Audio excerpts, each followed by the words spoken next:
Hey everybody, this is John Lemesney. This is the customer and the service, and I'm here with Sean. Hey John, how are you? Say hi, Sean. How are you? I'm doing great. And Zach, how are you doing, Zach? I'm good. How are you doing, John? Fantastic. So Zach is our special guest tonight, and of course in this podcast we talk about customer service. And so in addition to views that Sean and I usually share, we're going to get Zach's point of view. Zach Skaggs, why don't you tell us a little bit about yourself and what you think of when you think of the term customer service? That's a loaded question, man. Well, I am currently the director of happiness for the WP Ninjas. We're a company. We make a form building plugin for WordPress. But I kind of started my foray into customer service several years ago. It's funny, a lot of acquaintances of mine were kind of going off and specializing in different areas, and I always felt like I never really specialized in anything. And I kind of had this crisis, and I was thinking, man, like, what am I good at? Like, what is my one skill that I can say, like, that's the one thing that I know well? And just through thinking about it and some different situations and scenarios that came up, I realized that I'm a customer service expert. And it's weird for me to just call myself that, but it's been a long road, and I've learned a lot. I have a really unique perspective on customer service. Several years ago, I started just in basic tech support, and actually just in my high school back in like 2001, and that rolled into me being at university, and I became an RA, and I got trained in conflict resolution as an RA, which is kind of an interesting thing. That was probably my first official training that applied to customer service. I worked in call centers. I worked at Amazon for several years, and man, Amazon, they really drill a lot of customer service knowledge and expertise. And the really cool thing about working there was I also learned a lot of production methodologies, things, good business practices and things like that. And I've kind of learned how to meld that and fold it into kind of my customer service view. Incidentally, given what's going on in the news right now with New York Times and Amazon, I hope that you'll talk a little bit about your experience with Amazon and what your reaction is to that. No, absolutely. You want to talk about it now, or? Yeah, I was actually. Yeah, sure. I was going to ask the same question. I was thinking about it this morning in the shower. So go ahead. Yeah, no, I loved it. I loved Amazon. It was rough at times, right? It was really challenging. I had a different perspective. Working in IT there is a little bit different. I worked in the warehouses, but I worked in IT at their warehouses. And it's kind of a middle ground between kind of the really high-level stuff that goes on in Seattle and the kind of lower-level nitty-gritty of the day-to-day stuff there.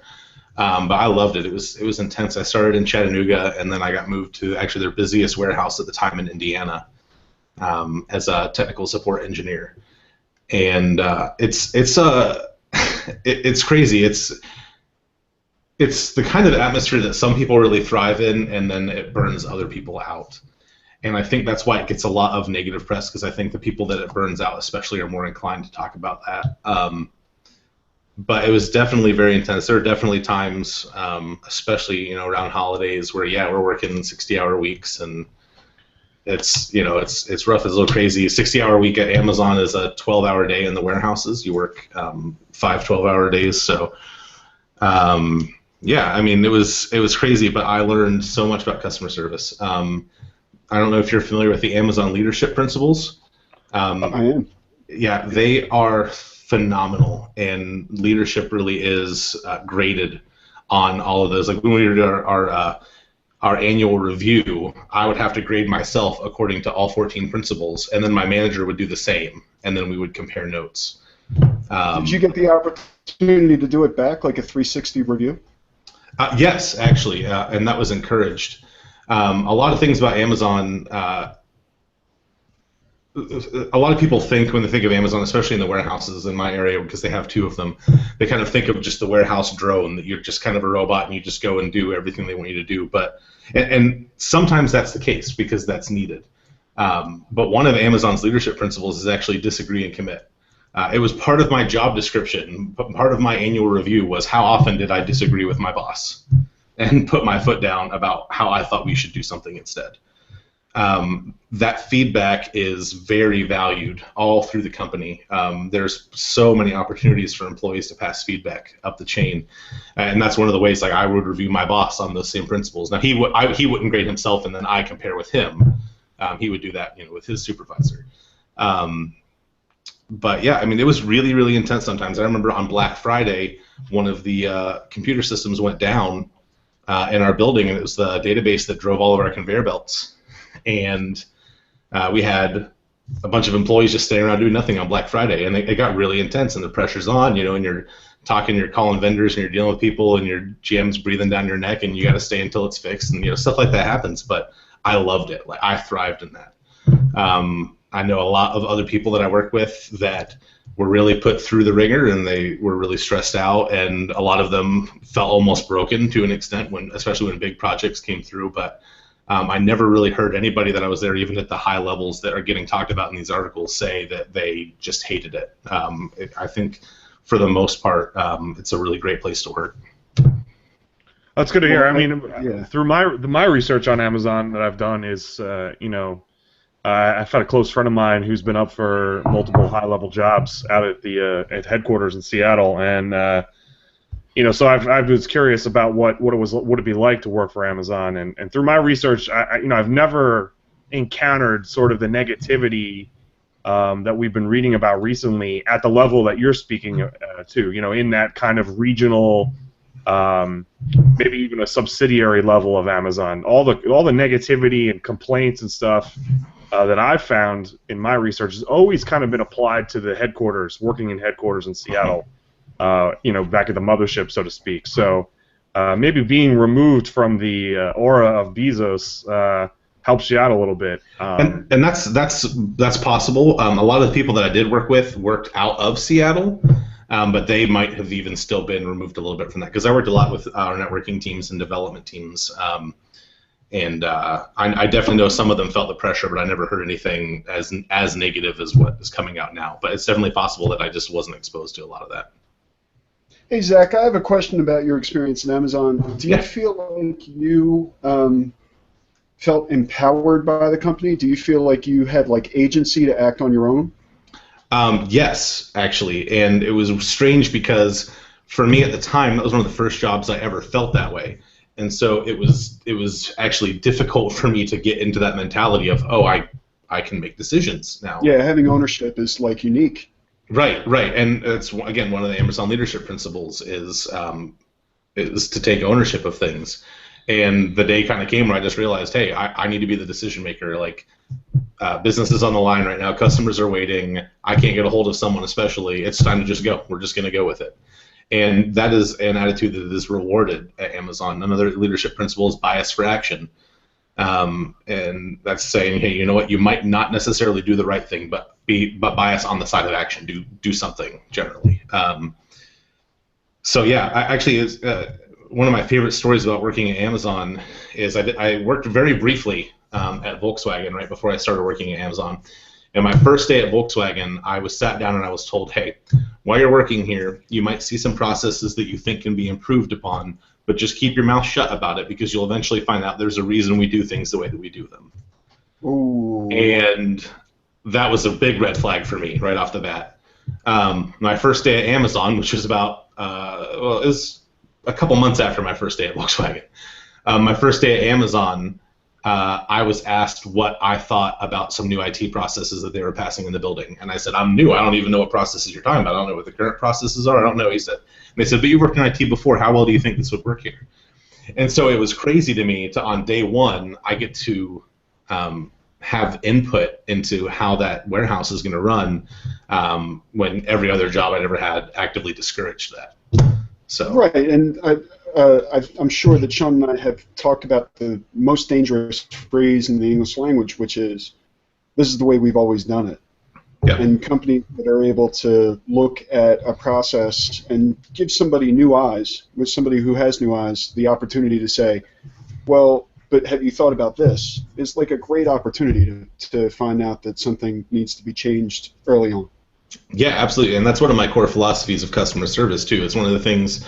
It's actually one of the reasons that I was hired here at the WP Ninjas is because they were primarily developers and designers, but they didn't have a good customer eye for things. And it was difficult for them to see the product the way that a user might instead of seeing it the way a developer might. And so I've tried to pull in a lot of those things into our development process here because it is very important, and we recognize that you have to know, you have to always be willing to innovate. It's very important. And by the way, I just want to say I'm a fan of the products that WP Ninjas puts out, and a huge proponent of WordPress. So thank you for the work you do. Oh no, thank you. It's great. It's a lot of fun. I've really loved it here. So you typically go through stories of customer service in our and welcome. Thanks. Go through stories of customer service where we have great stories and we have really negative stories and usually have some critique. And why don't we start with Sean this week? And Sean, what ideas or stories do you have about customer service that you'd like to share? So I wanted to kind of continue our conversation about home automation we talked about last time, where I opened the door for you for home automation. My understanding is you bought some Philips Hue lighting. Is that correct? John, are you with us? I'm with you. Or is it true that you bought Philips Hue lights or not? We couldn't hear your answer. I did buy Philips Hue lights. Matter of fact, I'm looking at them right now, and the light that is illuminating me right now is just a regular light. Just because I have the Hue lights on so many automated processes that they change from time to time based on if I took a picture or whatever. Okay. So I had to set a static light that wouldn't be electronically modified. Okay. But I love my Hue lights, and I'm glad that they are compatible with the other system that we have talked about. Right, Wink. And how about you, Zach? Are you playing in the home automation space at all, or not? Not a whole lot. At our office, we do a little bit. We've got some Nest thermostats and some Dropcam cameras. I guess Dropcam is now owned by Nest. Yes. And so we use those, but I don't really have a lot of home automation stuff myself. Okay. All right. So, but at least you're familiar, and especially Nest. I mean, Nest is that's like the big boy of home automation, and luckily Wink has been a great platform from the Corky company to kind of tie Nest and many other kind of home automation networks together, like a working cohesive ecosystem. And so I actually just made a big purchase a couple weeks ago to extend that out, and that was an Amazon Echo. And I actually, when the Amazon Echo was first announced, I got to say I was on the hate train. I thought it was probably one of the most. I was not. I love that thing. I don't have one, but I'm excited that you have one. I'm excited to hear how it worked. So, I mean, I think out of the gate, it was probably in my opinion, one of the most undercooked and dumbest gadgets that I've seen in a long time. However, because it was cloud-based and it was a speaker as opposed to a device with an operating system, the development was really able to improve at a rapid pace over a period of time. So after it came out initially, when you needed a special invite to buy it, I stopped paying attention to it, and I thought it was, dead on arrival. It would go away. And so fast forward to about 3 weeks ago, I'm at my friend's house, and we're smoking a brisket for the first time, for his birthday, and we had to have very precise kind of timings to be checking the meats, in the smoker to make sure that the wood chips were good, that the meat itself was moist, and there was a lot of stuff that we had to do, and we ended up cooking it for about 14 hours. And the way that we were managing all these alarms and time check-ins and stuff was using my friend's Amazon Echo. And it was really kind of my first experience with the Amazon Echo, and so obviously we were using it directly with the timing, and he was showing me a lot of other capabilities that it could have, and he also is another person I convinced to buy into the Wink platform. He had some other networks. He has Philips Hue, and he was using initially a Logitech home automation bridge that he replaced, I believe, with the Wink, and so he was showing me all this home automation stuff that Wink had. And I was blown away. The fact that I could just be anywhere in my house and just speak, to turn on the rooms in the family room, or the lights in the family room or the kitchen or whatever, and it would do that was in my opinion, it was amazing. And the fact that the microphone technology in there is so advanced that it can hear at a distance and hear clearly was just blowing me away. So I picked one up, I set it up in my house, I tied it into the Wink stuff. It's changed the way that I interact with my home automation. I initially bought Wink has a panel that you can mount on your wall with a touchscreen, but it has very weird electrical wiring requirements in order to get it to work. And my home does not seem to have an outlet or a light switch that had the wiring needed. So it's been sitting in a box unopened, factory sealed, since I bought it a couple months ago. And so I decided to get the Amazon Echo to replace, to basically take the place of the panel, and I returned the panel, and I've been happy ever since. So it's an amazing extension of my home automation network. I've been using the the news function where you basically say, hey, what's going on in the world, and it gives you a blast of information. It's a curated blast of NPR and BBC News, and I gotta say, really incredible product. The app support has been phenomenal. Just another, I don't know why I never doubt Amazon. I'm an Amazon fan. I got the Prime. I've been using Amazon for a bajillion years. But they have some misses. That the Fire Phone was a miss. And there's been a couple other devices down the line that maybe weren't hot out the gate. And I thought this was another one of those weirdo devices, but I was wrong. And it's not often that I change my opinion on things, but here's a prime example of that, and I'm happy I did. No pun intended. That's right. It was actually kind of cool when I worked at Amazon. It was about a year and a half ago. They started pulling people in off the warehouse floor in the offices, and they basically just handed everybody a script. And we were just supposed to read the script into this microphone, and they didn't tell anybody what it was for. And then several months later, Echo came out, and we kind of yeah.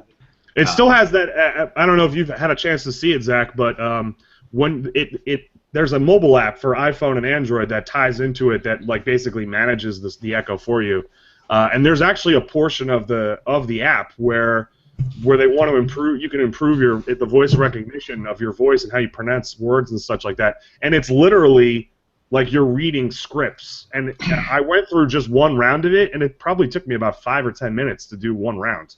So that experience that you went through, it seems like it's still going on even now with the Echo app. It's actually interesting too. I've been tinkering with this software called If This Then That. This service called If This Then That. And we've talked about it here a few times. It ties into Alexa as a trigger. Yeah. Which I thought was cool. I don't have an Echo, so I haven't been able to try it. But if I had one, I would definitely be tinkering with that. Well, remember I just said that my hue lights change according to whatever. Like if I take a photo on Instagram, that's because of If This Then That. Like I have all those recipes set up.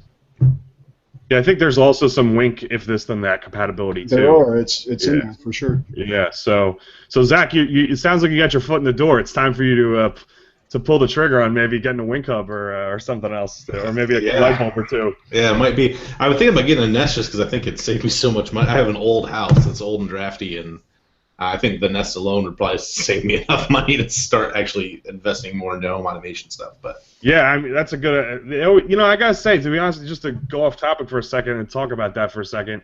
When I bought my house a couple years ago, it's a home that was built in 1951. And when we moved in, it had the old school Honeywell dial thermostats on the wall. And so I bought a programmable thermostat and set it, to the EPA recommended, program. And I gotta say, since I've been working from home, I'm not using the program at all. I basically keep the house set at a temperature all day, every day. That's it. One temperature. I don't. At night I don't make it cooler, or during the day, I don't do any of that anymore. And I gotta say, this summer, I'm saving about $100 to $200 a month with my air conditioning bills, just keeping it at one flat temperature as opposed to programming it like the Nest or other programmable thermostats do. So, just a little word of warning for you before you go plunk it down that $200 for that Nest. Yeah. And the only thing that I wanted to say in response to Sean's story was that I love the Echo as an idea. And of course, like so many other things, my only restriction about it is its proprietary nature, like that it's not editable. And so I was looking in the open source world for something like this, and I think I may have found something to build on top of Raspberry Pi that would do the same kind of a thing and would tie into If This Then That and some other things. Well, best of luck on that journey, John. I'm looking forward to that journey. If I can avoid using a proprietary system and use this open source system instead, I certainly will. So, Zach, why don't you tell us your story for this week? Yeah, my main story is probably going to focus on Desk.com, their Salesforce product. Being a customer service manager, I'm always on the lookout for the best tools that I can give to our organization and to my agents, the techs that are under me, to provide great service. And I did so much research. I did really extensive research into lots of cloud-based ticketing platforms. That's basically what it is. And Desk came out on top on paper every time, just by far biggest feature set. I was talking to their salespeople, and they were all awesome. They were great. We had several conference calls. They showed me the product. I was like, yeah, I'm sold. It was way more expensive than any of the other solutions. I fought real hard here to kind of go with them because I could justify absolutely paying the extra cost to have the extra feature set. And we got them, and man, it has just been a headache ever since. On paper, they should be the best, but we've just run into bug after bug after bug, and I've messaged them about each one that we've run into, and the answer tends to be the same every time. Oh yeah, we're able to reproduce that. We're looking into it, but then nothing ever gets done about it. Or one time it was a bug with it wasn't a bug. They actually intentionally broke a feature in their admin panel because users were doing it wrong. And that frustrates me immensely, because from my perspective on customer service is if your users are doing it wrong, maybe you need to rethink the way that works so that they don't do it wrong. Exactly right. Right, yeah. But basically what they did is they don't allow you to set up your Desk.com account to accept web traffic to a custom domain name until you've already flipped your CNAME, which basically means that you're forced into downtime if you want to point anything from your domain to them that's already live. Right. And I messaged them about this, and I said, hey, we have a live site. We have traffic on it literally right now. There's not really a good time to do this. Can I just configure everything on your end and then flip it over?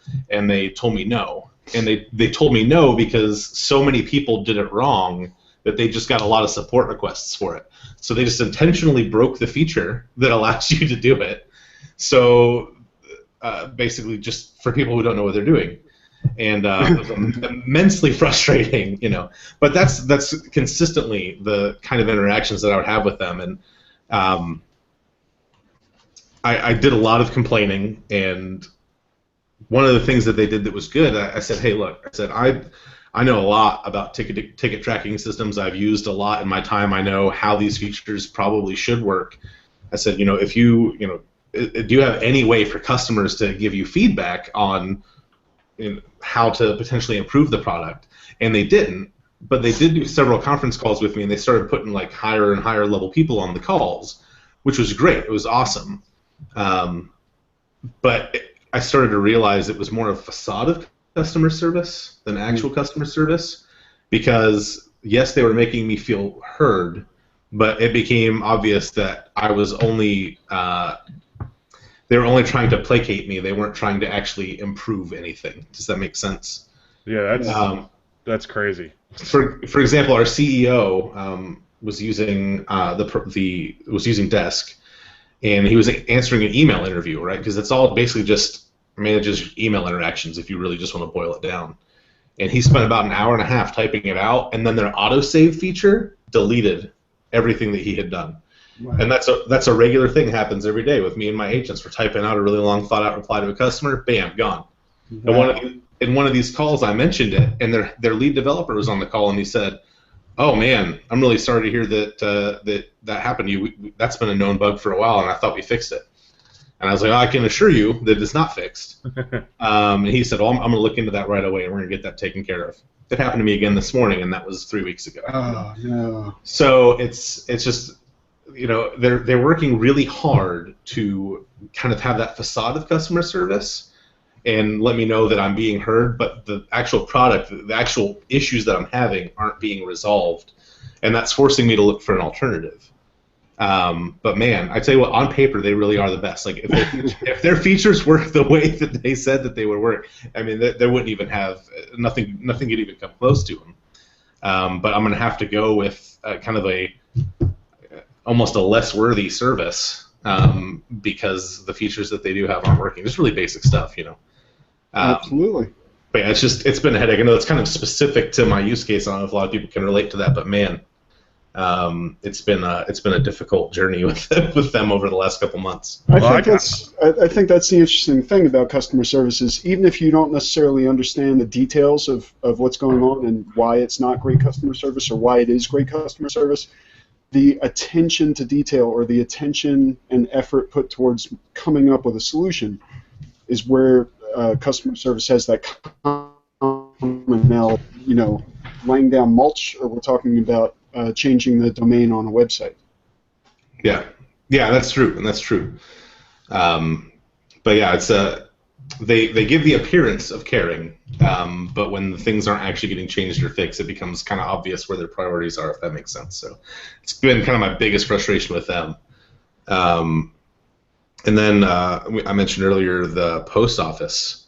I'm just generally frustrated with them. I've had 5 or 6 packages in the last couple of weeks delivered late.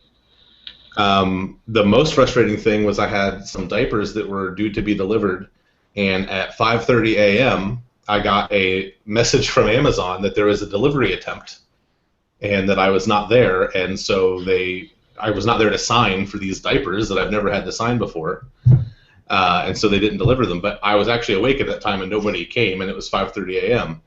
And I called them to check on it, and they said, "Oh, they didn't know anything about that." But it's the way it appeared, it was almost like someone was just like, "Oh, I don't want to put this in the truck. I'm just going to say I tried." I don't know. But whenever I've called them, I've been met almost with hostility. Like, "Hey, can I just come pick this up?" No. Oh, okay. Well, why? It's not sorted. You just can't come and pick it up. I'm like, "Well, it says it was delivered yesterday in the middle of the day." No, you can't come pick it up. I don't know. Just lots of frustration with my local post office. I don't know if that's indicative of USPS as a whole, but my local post office has been very frustrating. Well, we've dedicated entire episodes to my trials and tribulations with the post office here in the Lawrenceville, New Jersey post office, and so you're not alone. And I would recommend, if rather than recant the saga my wife and I went through many years ago, where we were given a package by the post office.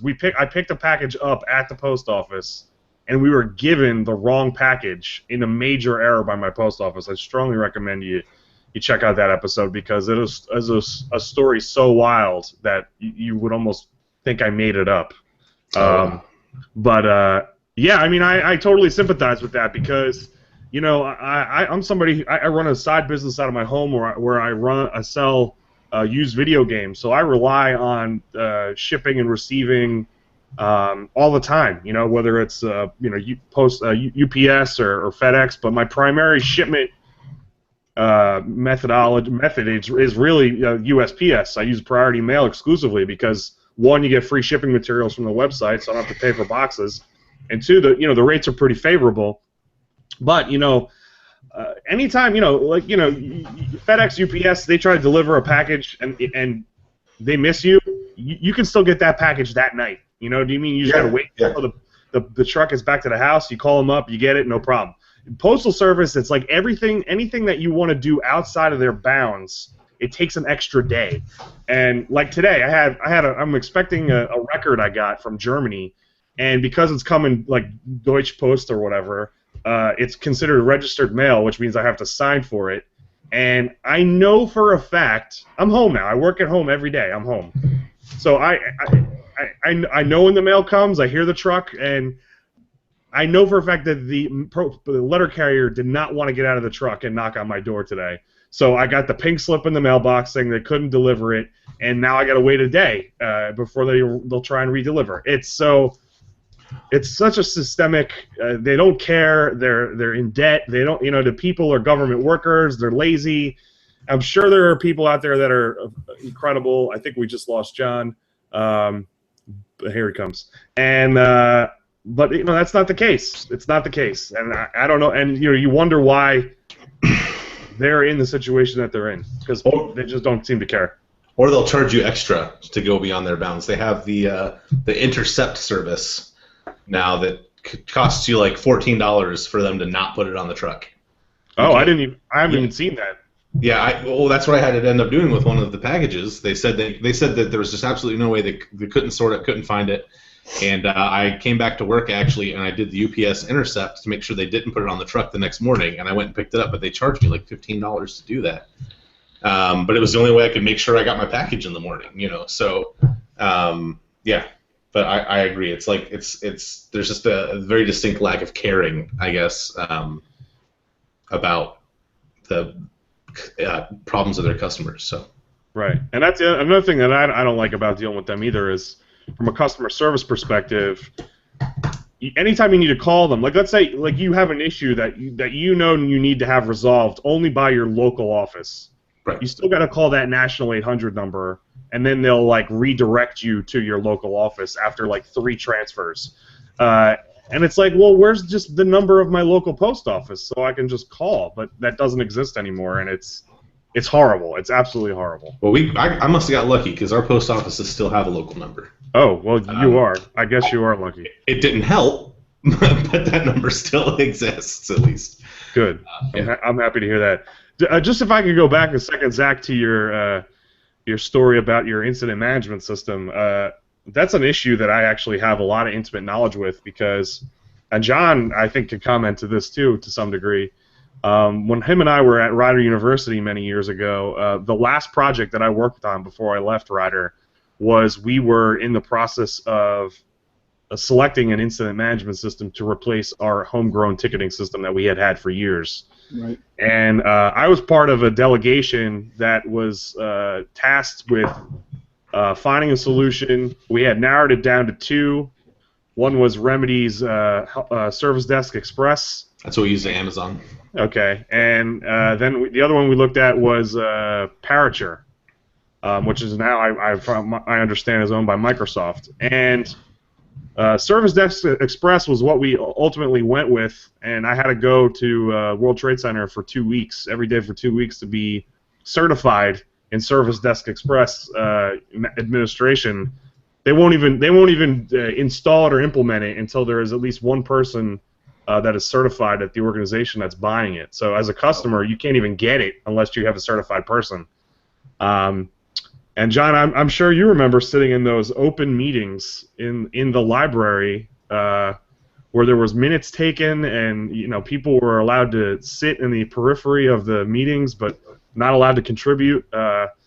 It was a pretty bizarre experience, but ultimately they paid. I think the number was $125,000 or $150,000 for Service Desk Express, and they never ended up implementing it.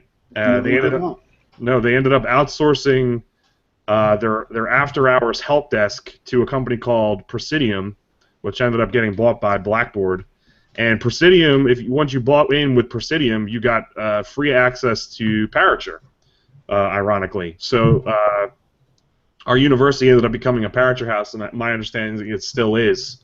And I got to say, I personally never used it, but my friends that remained behind had a lot of good things to say about Parature. So I liked Parature a lot. Yeah, there was a very good chance for a little while there that I was going to be in charge of the help desk. Yes. I don't know whether we had that conversation, but I do remember that. Yeah, such a long time ago. Anyway, one of the things that I was concerned about was making sure that Parature was everything that was supposed to be. And the problem with our help desk when we were there was that not a lot of great training was done. And I say that very sadly because there were a lot of great people who needed help.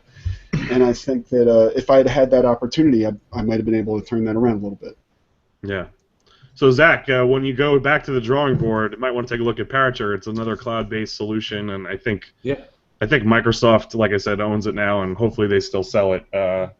Yeah, I took a look. It looks like it's still available. So good. Glad to hear that. So that's it. Yeah. Go ahead, John. Sorry. There's just one more story, and I'm actually going to split it into two mini stories. And the first one is a great story of customer service, and the second one is a not so great.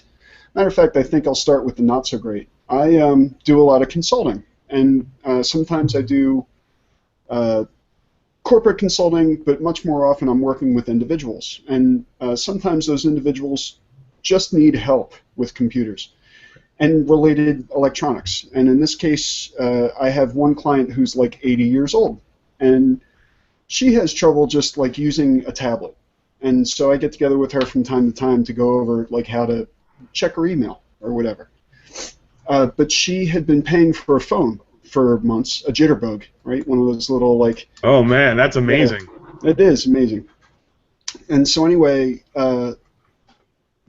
the problem with it was she had tried to set it up a couple times and had trouble because she didn't understand that she absolutely had to make a phone call. And there were a lot of instructions that were contradictory to that. It would say things like, turn on your phone and see whether or not it auto-registers. If it doesn't, then call this number. And she didn't want to call the number because she figured that it was something she was doing wrong. And so anyway, when you actually make a phone call to this company to set up the phone, there's just all kinds of things that get in the way of it happening. And this was not Jitterbug. This was a representative company who sold these packages and like managed the connection to Jitterbug. So I don't mean to call out Jitterbug. I think they're doing a fine job and have a great business. But this company was a third party and did not really have, it seemed like there were not many people who were answering service calls. They didn't necessarily know what they were doing. And there was just a bunch of confusion about numbers and things that they'd have to work with all the time. And I had to feed them information rather than to be asked for the right question. And in most cases, I think in situations where the customer is more well-informed than the service, it's problematic. You know, and if you're not familiar with the materials and you are answering questions that are, you know, presented in the materials for a product, you have to have people who understand that. One of the things that we did at Rider University with Presidium, for example, was we went out there. The person in charge of the help desk and his manager and myself, possibly becoming a part of the organization, all went out to Presidium and told them about the specific issues that they would receive when the phone rang from Rider University. And I thought it was so useful, and they essentially had us present all day long, and whoever wanted to come in and listen to the presentation about Rider could do that. And I thought it worked very well. I don't know how much of it was retained. Zero. And, I can speak from experience that it wasn't retained, it wasn't used. So again, as playing to Zach's point of you know, customer service facades, you know. Yeah. So that was not a great experience, and that was just something that happened this week where at the end of the call I thought to myself, you're supposed to be helping people who are older. I mean, that's your whole business model, is these phones that have big numbers on them. And to ask them really technical questions, and this is not to make assumptions about older users of technology, but many users of technology who are up in age have some trouble reading and have some trouble hearing and have some trouble with, you know, visual details, and yet they're asked to do so much in order to make this product work. And meanwhile, she's paying for it every month. She's just not able to use the phone. So it was like, it's almost like a scam where they don't have to give any service at all, but yet, you know, they are still taking money. It was sad. So that's a bad example of customer service. The good example is a really good story. The situation is this. Let's say a major corporation, an organization in Mercer County, had to put up signs all over their campus. And the signs were details about how to get help. You know, sort of, you could think of it in the same way as like the blue lights, you know, around a university campus. But these signs were like, in the event that you need help in this particular way, this is the number that you call. So anyway, the project went on. It took like 6 months to implement these and get all the signs correct and blah, blah, blah. And then they were put up in preparation for the launch of this program. And after they were all up and so much effort had been put out, they realized that one of the numbers was wrong. And it was a phone number. And so if the person called the number on the sign, they wouldn't get the help that they wanted. They would get, a porn line somewhere or something. So they had an emergency where they had to cover up all the signs, and they had to get either replacements for the signs or a way to repair the signs. So anyway, they went back to the sign company, and they said, we made a mistake when we gave you the order for these signs, and we need to repair it. And the sign company could say, what? They could say, okay, we'll do it for you, but it's going to take a week. Or they could say, we'll do it, and we can have it for you by tomorrow, but it's going to cost you an extra, $1,000. Or they could say any other number of things. But what they said was, we will do it for you, we'll do it by tomorrow, and we'll do it for free. Wow. It was amazing. And this was a third party that told me about the situation, but it just stood out in my mind as like, you really understand. Even though you had the opportunity to make a quick buck, you resisted that opportunity and you made a lifelong customer. Yeah, absolutely. If you think about that type of business too, like printing and mailing is specifically, the markups on that service are usually so high. You know what I mean? So at the end of the day, what does it cost a company that does a lot of high volume printing to run a batch of stickers that they can throw over the number to on the sign to correct it, or even run another batch of signs? At the end of the day, when you're dealing with a printing company or a printing service, you're typically paying for the design and the work that's being done. The materials are so insignificant to the cost that it's great that like you said, the person that runs that shop or that team made that decision, because at the end of the day, it really, materials wise, it doesn't cost anything to do. It was probably pennies, but they could have charged $1,000 for the replacement. Sure, easily. Okay. Yeah, so it was just a really good, feel-good sort of customer service example, I thought, and I was really happy that it just came up, and that I thought it would be a good story for us to tell. That's a good one. I'm sorry. I was going to say, in relation to your first story talking about Jitterbug, are you familiar with the userismymom.com? No. There is a guy, I believe he's a full-stack developer who has set up a website. The first one was theuserisdrunk.com, where he said he would vet your website, your UI, while drunk. But then he set another one up called The User Is My Mom, where he gets his actual mother to use people's website and gets UI input from his mom. Wow, that's beautiful. And it's something I think is really cool. I think like we were talking about with Jitterbug, their target market being especially kind of some more elderly people, or people who may not necessarily be in sync with technology or what's going on. Like, I think services like this are as kind of tongue-in-cheek and fun as they are, I think that they'll become more important in the future. But yeah, I just thought it was neat. I didn't know if you'd heard of that yet. I hadn't heard of it. I love that idea. I can't wait to check out the site. Yeah, it reminds me of a couple years ago. Florence Henderson, who you may remember was the mom on the Brady Bunch. I sure do. She was making the talk show rounds, promoting a company that she was the owner of called Flow Club. And Flow Club was a monthly service that you paid into as a senior citizen, and it was basically like a 24-hour technology help desk that seniors could call to get help with anything, whether it was smartphones or email or websites or anything at all. You'd pay this monthly fee, and you'd have access to Flow Club, and you'd dial in, and they would help you with your, they would do remote assistance and all kinds of other stuff. Sadly, Flow Club is no longer in business. I actually looked that up not that long ago. But yeah, it's kind of funny to see those. There is absolutely a niche for technology services that cater to seniors. I've even gotten, I don't know if you guys ever get on on Thursdays, that's when I get all my junk mail Thursdays in the mailbox.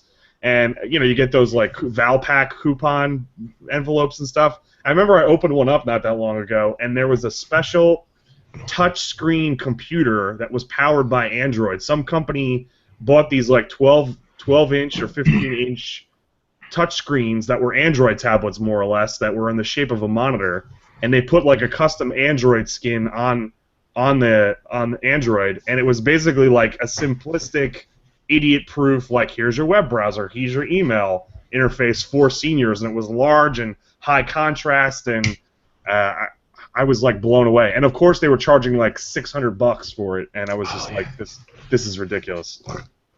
Well, it's funny. As I said, a lot of my clients are of this age and have concerns about what they can see on screen.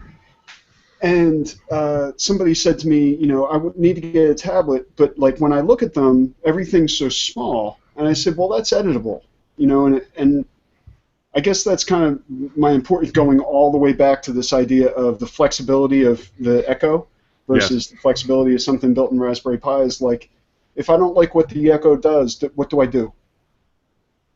Nothing. You can't do anything. Right. Whereas, right, so the same thing is true of, like, Android, right? So we could take any tablet, like the tablet you just talked about, throw a launcher on top of it, and be able to make, you know, two icons as big as possible on screen. Like, one is email, one is browser. Matter of fact, I think I'm going to do that for some of my clients because, like, that's all they need. So what do they need, you know, 6 screens and, you know, these tiny little icons for, if they just need to get to their browser and to email? Right. That's a good idea. I was going to say... Oh, go ahead, Zach. Sorry. Oh, sorry.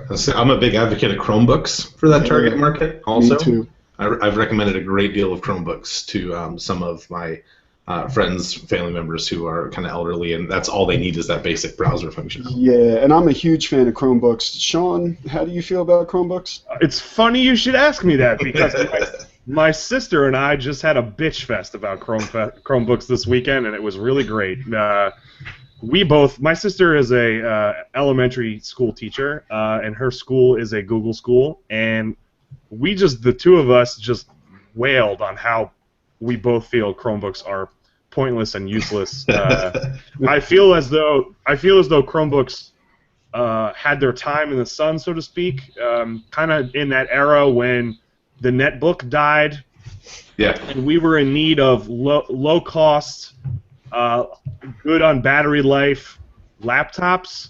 But since Intel has now kind of caught up to the advances of an ARM-based device in terms of power consumption and cost, you know, you can now buy a very good Intel-based laptop that you could put Linux or Windows on. You know, I'm only saying Linux because John's here. Chromebooks run Linux, though. They do. It is. Yeah. Actually, but not real Linux. Oh, and real Linux. You can if you want. You can if you want. Yeah. Well, my point is that you could get hardware.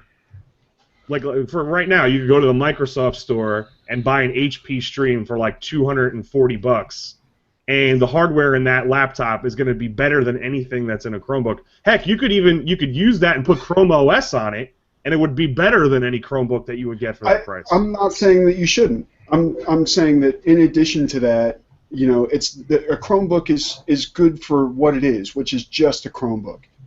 Whereas a $200 web browser.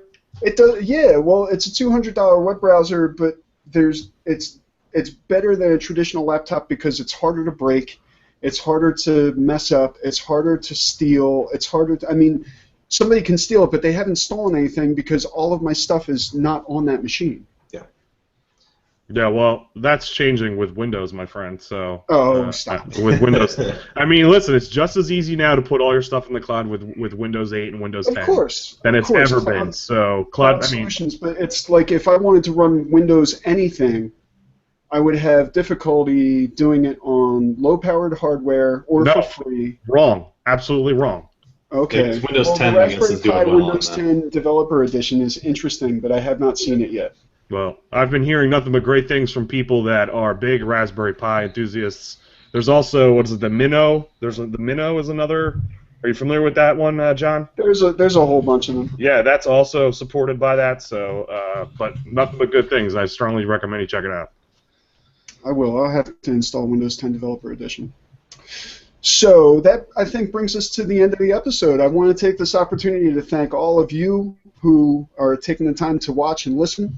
And I want to especially thank Zach Skaggs for joining us and to talk about his experience with customer service and to share his feelings with you.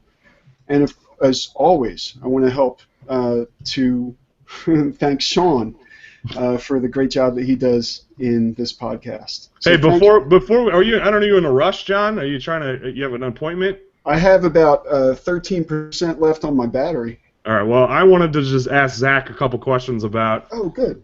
His world. You know, working. I mean, WP Ninjas is only one orbit removed from the WordPress mothership, and you're talking to two diehard WordPress guys, and I was curious as to what I remember just from the early tweets that you and I had exchanged, Zach, that you were kind of new to WordPress when you came to WP Ninjas. Is that right? Yeah, and actually it's funny too because the new customer service people that we're hiring here also are. We're hiring on customer service skills, not on necessarily tech knowledge.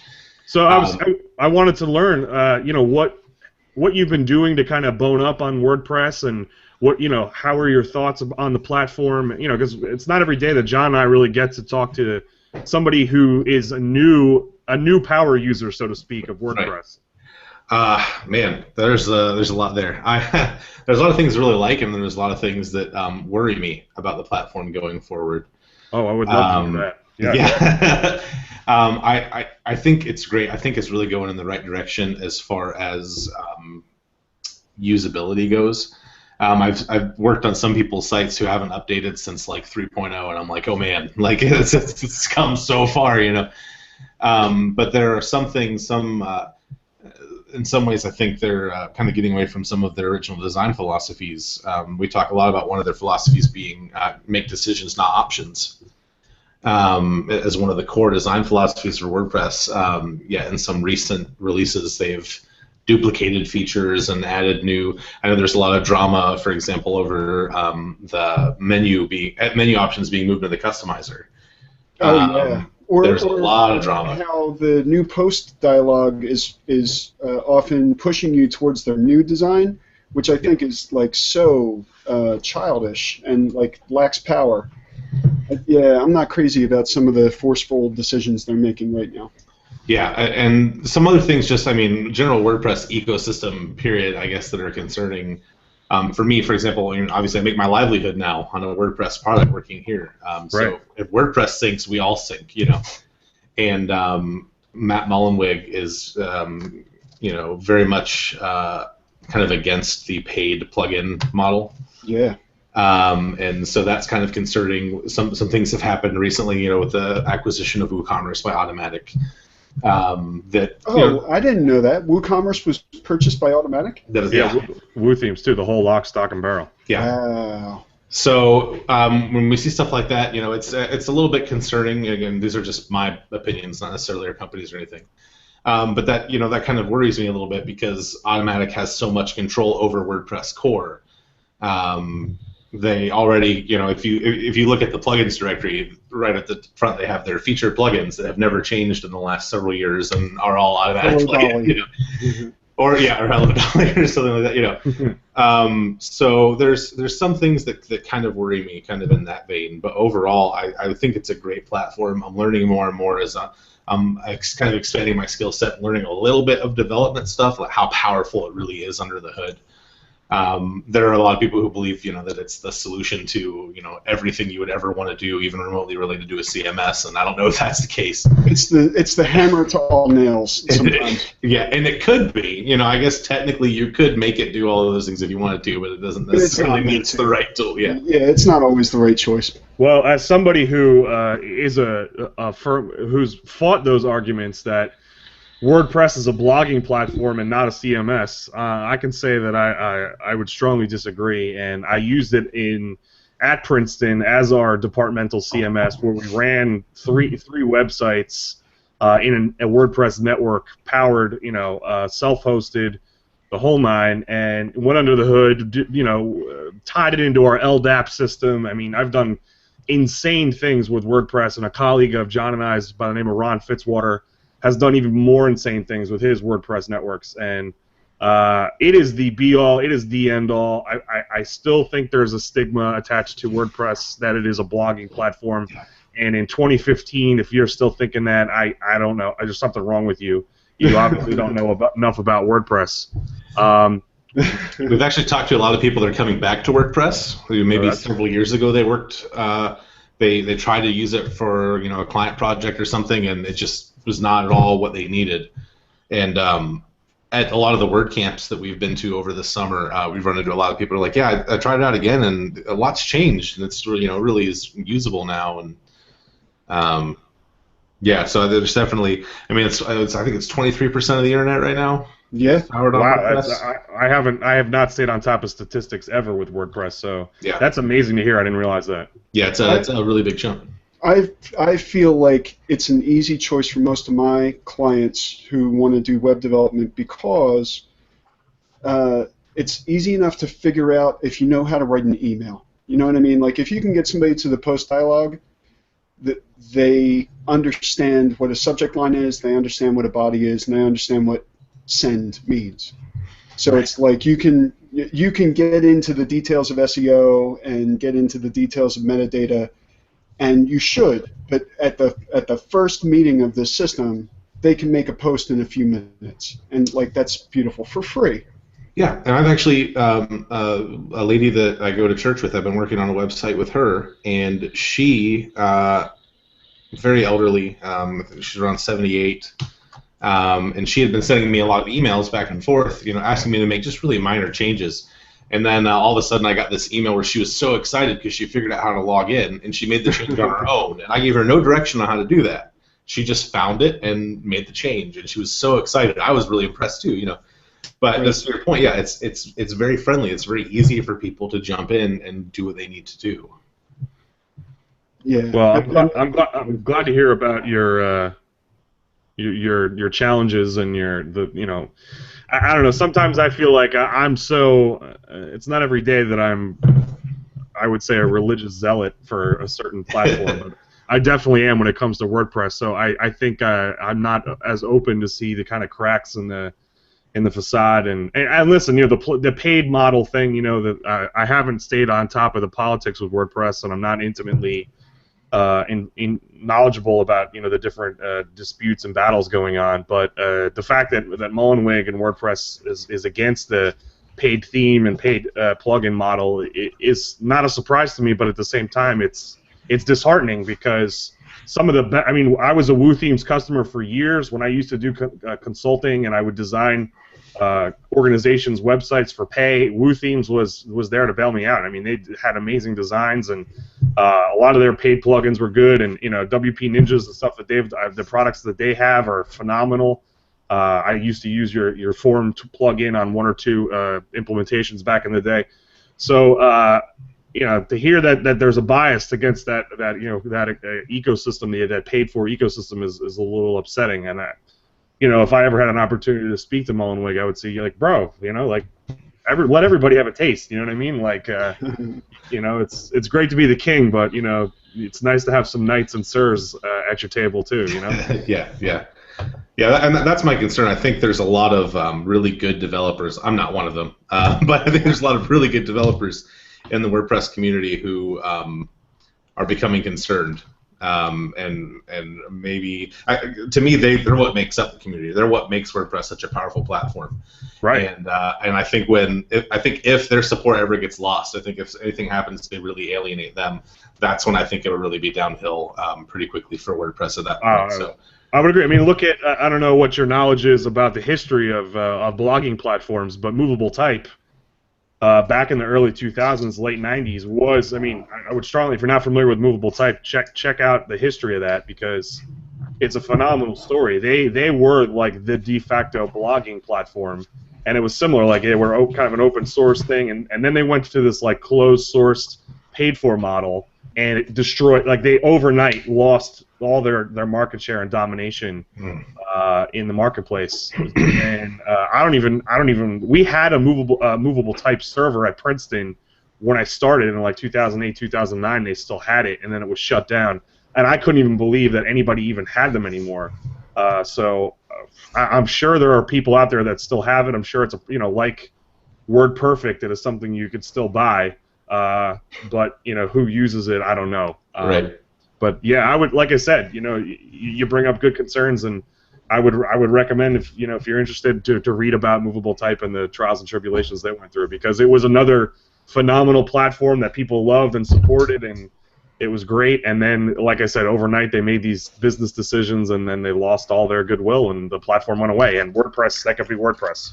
Yeah, and I think WordPress is doing really good right now. The WordPress Foundation, Automatic. I definitely think their intentions are great, and I think they're still doing really well. It's just I can see where in the future there could be potential for problems. So that's kind of where I'm a little bit reserved about it. But yeah. Well, I mean, that's one good thing about the WordPress community is, you do have an opportunity to voice your opinion, and the community has an opportunity to kind of weigh in. I remember on different features in the past that were implemented and then undone in subsequent versions.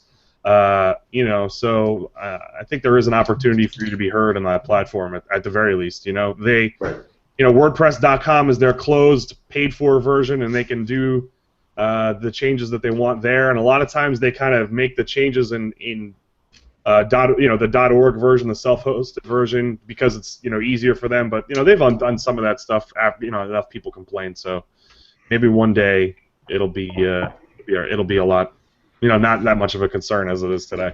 Yeah. Well, thank you for talking about that. I'm always fascinated by people that are able to make their living by doing anything with WordPress. Like I said, it's something I used to do. I didn't make a living. It was a side business for me, and you're way further up the stream than I was in the WordPress world. So it's cool to hear your perspective. I did have the pleasure of speaking with somebody who worked at Automatic at a WordCamp in Philadelphia once, and so it's nice to hear your perspective and your thoughts, especially as a newcomer to the platform. And I hope you learn to love it as much as John and I do. Oh yeah, no, I definitely love it. It's great. And Automatic, man, they're awesome. Anytime I've ever met one of their people, they've been just top notch. So yeah, they're really great. I've been trying to get John to do a WordCamp with me here in our area for years, and we went to a WordCamp together. Actually, we went to it, but as I've talked about us doing our own here in the Mercer County area, and if we ever pull that off, Zach, we need a promise that you and maybe some of your ninjas will come down and grace us with your presence. Yeah, we would definitely do that. I think at least me, I would. I'll commit to that. We're trying to get one started down here in Chattanooga as well. So. Well, if you do, let John and I know. Maybe we can make a road trip. Definitely. That would be pretty awesome, actually. Yeah, that'd be great. Okay, cool. All right, John. So we can. I think we can wrap it up now. I know you probably have about 5% of battery left right now, right? I went and got my plug and plugged it in. If only you had a Chromebook, you'd have so much extra battery life. If I had a Chromebook, this would not be a problem, Sean. Oh, I thought that the low-quality webcam was letting us know that you were using a Chromebook. No, I'm using a MacBook Air. Oh, that's even worse. Well, at least I have all the features of Google Hangouts. If I was on Linux, for whatever reason, they're missing some things. So, at any rate, I want to take this opportunity to say thank you to everybody who's involved tonight. Thank you especially to Zach for taking some time out to hang out with us knuckleheads and talk about some fun stuff. And thank you all for tuning in. Sean, any final words? No, this is kind of special for me because we don't have many guests on our show, and that's kind of been by design. And Zach found us. I don't even know how Zach really did find us. Tell us the story. Yeah, I was actually I live in Chattanooga. My family is in Ohio, and I was driving that long, 8-9 hour drive, and trying to figure out what I wanted to do. And I was like, I want to listen to some podcasts. Let's find some customer service podcasts. There are no customer service podcasts.